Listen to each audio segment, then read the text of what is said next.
السلام عليكم ورحمة الله وبركاته. بسم الله الرحمن الرحيم. الحمد لله رب العالمين، والصلاة والسلام على رسوله الأنبياء والمرسلين. My reminder today is going to be about the upcoming month of Ramadan. But in particular, it is going to be about this month that is coming rather than Ramadan in general. And there are two things that I want to address. The first is the different sort of feelings that we come across when this month is approaching. And the second is potentially things that we might be able to do, or at least things to think about to do that makes this month different to the other Ramadans that you have lived in the past. So when Ramadan comes, it brings with it many different feelings and emotions. At least it does that for me. It brings with it a lot of positivity. We know that Allah subhanahu wa ta'ala has made this a holy month. We know that He has increased the reward that we would get in this month for things more so than we would get outside this month. And that's good for us. We feel joy and happiness as the day comes towards an end and we can open our fast and we can eat our iftar. We feel the unity of brotherhood when we come together for iftar or taraweeh, or when we see our families that we might not have seen for a very long time. But it also brings with us some less positive feelings. We know that the days can be hard. We know that we have to deal with the feelings of hunger and thirst. And often we'll have to deal with headaches at the start of the month as we get used to fasting. But the one feeling in particular that I want to talk about today is the feeling of guilt. It's the feeling of guilt for having been away from Allah subhanahu wa ta'ala for so long.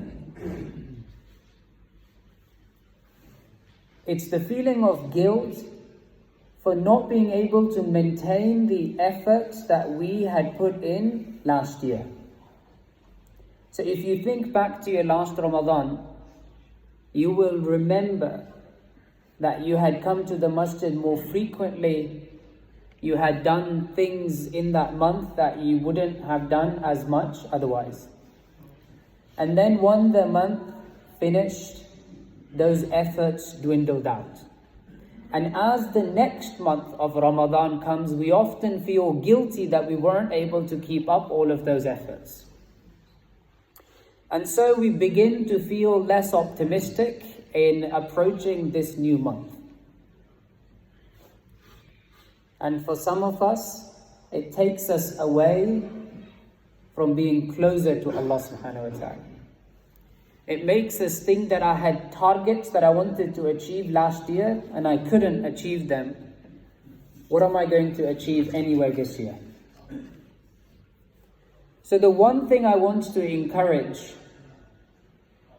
to be different this year is to try and approach this month completely guilt-free. By leaving behind what you have and haven't done in the previous Ramadan, what you weren't able to achieve last year, you leave that behind.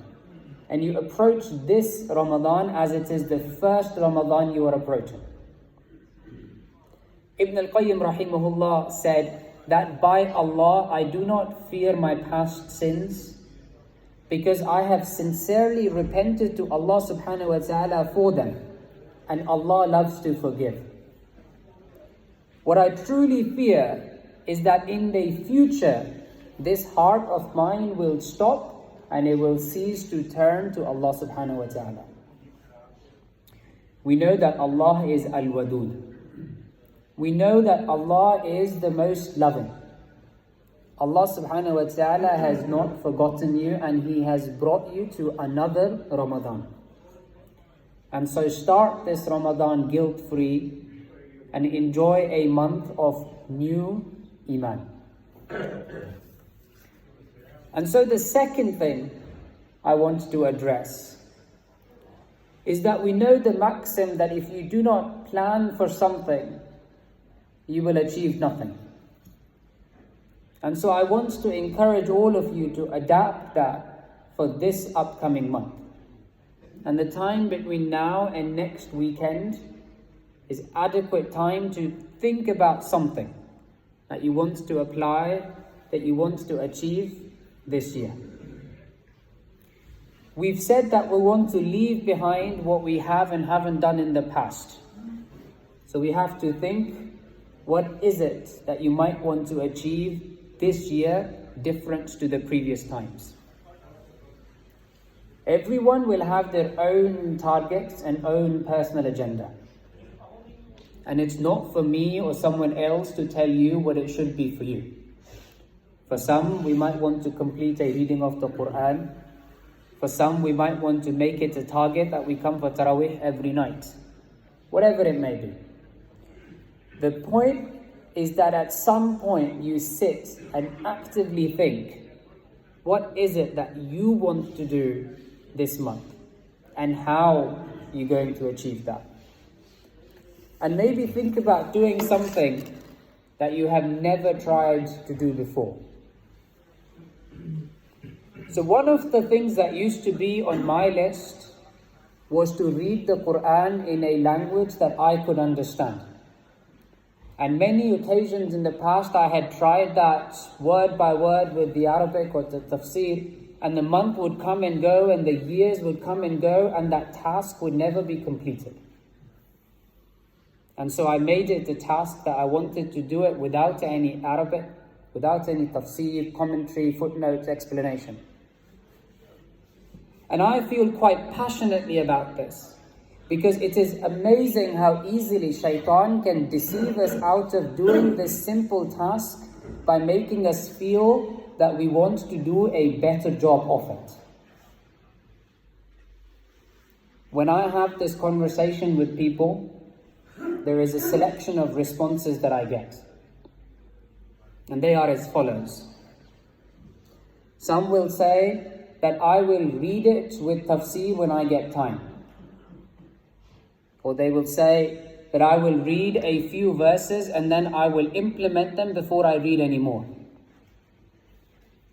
Or they'll say that they want to achieve being able to understand the language of Arabic itself, and once they have done that, then they will read the Quran.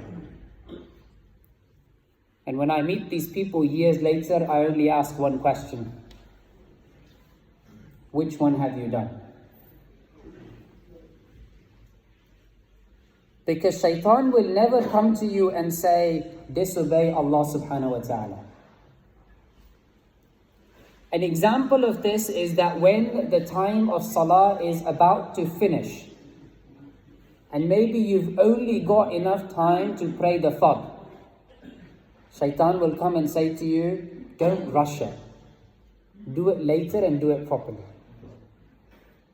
Another example is when you wake up for Fajr, when the alarm goes off, shaitan doesn't come and say to you, just go back to sleep.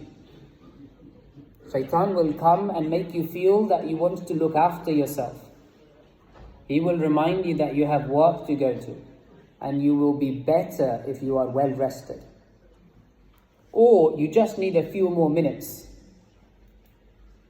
and you turn in bed and go back to sleep.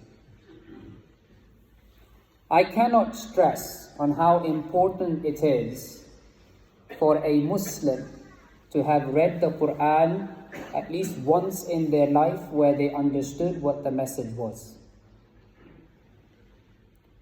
How can you claim that this is the best book in the world without having read it?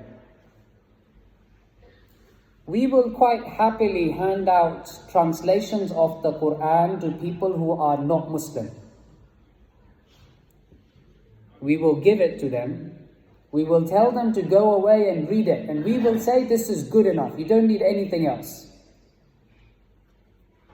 These people are not Muslim, and we say that this is good enough for them.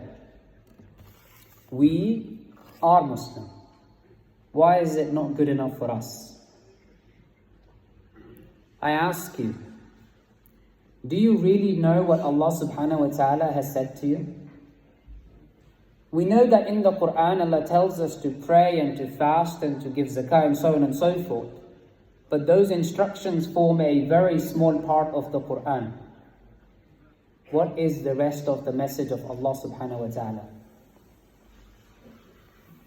Why don't you read the message directly sent to you than via other books?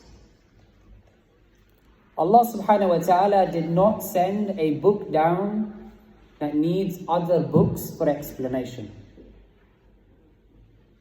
Allah did not send down a book that is reliant on other books. I ask you again, are you happy to stand in front of Allah subhanahu wa ta'ala and say that I am a Muslim, that I believed in your message, but I did not think necessary to read it? So in conclusion, I will say this. I personally highly recommend that this month you try to do something that you have not done before, which is to read the Quran in a language that you understand. It doesn't matter which one you pick up. It doesn't matter which one you pick up. But by the end of the month, you will be able to say, I know what Allah says to me in the Quran. أقول قولي هذا وأستغفر الله لي ولكم ولسائر المسلمين فاستغفروه إنه هو الغفور الرحيم.